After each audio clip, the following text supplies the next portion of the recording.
2026 সালের ফিফা বিশ্বকাপ শুরু হতে আর মাত্র এক মাসেরও কম। ফুটবলের সবচেয়ে বড় এই আসরকে ঘিরে এখন থেকেই বিশ্বজুড়ে উত্তেজনা চরমে। সমর্থকদের মনে এখনই বিশ্বকাপের দামামা বাজতে শুরু করেছে। আগামী 11 জুন আর বাংলাদেশ সময় 12 জুন মেক্সিকো সিটির ঐতিহাসিক এস্টাডিও অ্যাজটেকা স্টেডিয়ামে শুরু হবে এই মহাযজ্ঞের প্রথম ম্যাচ, যেই ম্যাচে দক্ষিণ আফ্রিকার মুখোমুখি হবে স্বাগতিক মেক্সিকো। এবারের বিশ্বকাপ আয়োজন করতে যাচ্ছে একসঙ্গে 3টি দেশ, যুক্তরাষ্ট্র, কানাডা এবং মেক্সিকো। এই প্রথমবার এত বড় মঞ্চ ভাগ করে নিতে যাচ্ছে 3 দেশ মিলে। মোট 48 দল নিয়ে হতে চলেছে এই বিশ্বকাপ। সংখ্যাটা যেমন বড় তেমনি বাড়ছে প্রতিটি ম্যাচের উত্তেজনা। এবারের ফিফা বিশ্বকাপ হতে চলেছে ইতিহাসের সবচেয়ে বড় আসর।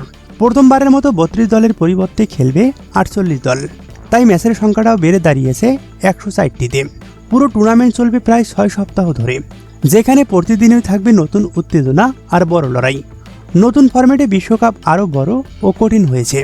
এবার থাকছে 12টি গ্রুপ, প্রতিটি গ্রুপে থাকবে 4টি করে দল। প্রত্যেক দল খেলবে 3টি করে ম্যাচ, যেখানে এক একটি ম্যাচ হয়ে উঠবে ডু অর ডাই ম্যাচ।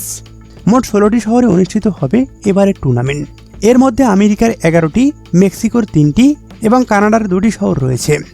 আর 3 দেশেই থাকছে জমকালো উদ্বোধনী অনুষ্ঠান, যেখানে পারফর্ম করবেন বিশ্ববিখ্যাত তারকা মহাতারকারা। এবারের বিশ্বকাপে কয়েকটি দেশ প্রথমবারের মতো খেলতে চলেছে। এর মধ্যে আছে কাবো ভেদ্রে, কুরাশাও, উজবেকিস্তান এবং জর্ডান। তাই এবারের বিশ্বকাপ আরও বেশি বৈচিত্র্যময় হতে চলেছে।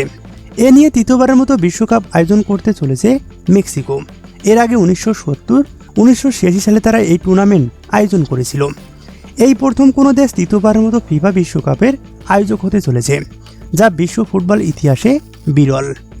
ফাইনাল ম্যাচ অনুষ্ঠিত হবে 19 জুলাই আর বাংলাদেশ সময় 20 জুলাই নিউ জার্সির মেটলাইট স্টেডিয়ামে। এই স্টেডিয়ামে প্রায় 82,500 দর্শক বসে খেলা দেখতে পারবেন। বর্তমান চ্যাম্পিয়ন আর্জেন্টিনা, তারা 2022 সালে শিরোপা জিতেছিল। এবার তারা চেষ্টা করবেন টানা দ্বিতীয়বারের মতো শিরোপা জেতার, যা ইতিহাসে খুব বিরল।